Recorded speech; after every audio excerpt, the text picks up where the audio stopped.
આજે વહેલી સવારે આણંદ અને વડોદરા જિલ્લાને જોડતો મુખ્ય બ્રિજ ગંભીરા બ્રિજ, જે વર્ષો જૂનો બ્રિજ છે, જેના પરથી ખૂબ મોટા પ્રમાણમાં વાહનોની અવરજવર થાય છે. લોકો આ બ્રિજનો રોજ હજારોની સંખ્યામાં યુવાનો રોજગાર અર્થે આ ઉપયોગ કરીને સામે કાંઠે જાય છે. વહેલી સવારે બ્રિજ તૂટી પડ્યો અને એના કારણે લગભગ 5 કરતા વધારે વાહનો નદીમાં ખાબક્યાના સમાચાર છે અને મોટા પ્રમાણમાં જાનહાનિ થયાની શક્યતાઓ છે. વહેલી સવારે જ કલેક્ટરશ્રી સાથે, એસપી સાથે ને બંને વડોદરા અને આણંદ જિલ્લાના વહીવટીતંત્ર સાથે વાત પણ કરી, બચાવ કામગીરી તાત્કાલિક શરૂ કરવા માટેની રજૂઆત પણ કરી છે. પણ વારે વારે આવા બનાવો બને છે કેમ? પહેલી રજૂઆતો થાય કે આ બ્રિજની મરામત જરૂર છે, બ્રિજનું આયુષ્ય પૂર્ણ થઈ ગયું છે તો નવો બ્રિજ બનાવવાની જરૂર છે.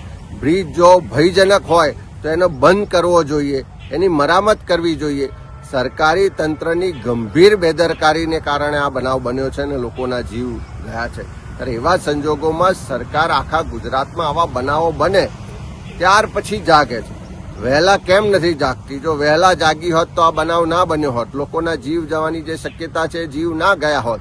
મને જે જાણકારી છે મુજબ મોટા પ્રમાણમાં લોકો નદીમાં ડૂબ્યા છે અને આ જે બનાવ બન્યો એના કારણે આખા વિસ્તારમાં અત્યારે ખૂબ ચિંતાનું વાતાવરણ છે.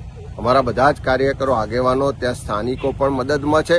પણ સરકારને ફરી મારી વિનંતી છે કે તાત્કાલિક એના માટેની એક્સપર્ટ બચાવ ટીમો મોકલવામાં આવે અને આખા બ્રિજ પરનો જે ટ્રાફિક છે એની વૈકલ્પિક વ્યવસ્થા કરવામાં આવે અને આની યોગ્ય તપાસ થાય. પણ પહેલી તાત્કાલિક જરૂરિયાત છે કે એની બચાવ કામગીરી કરવામાં આવે.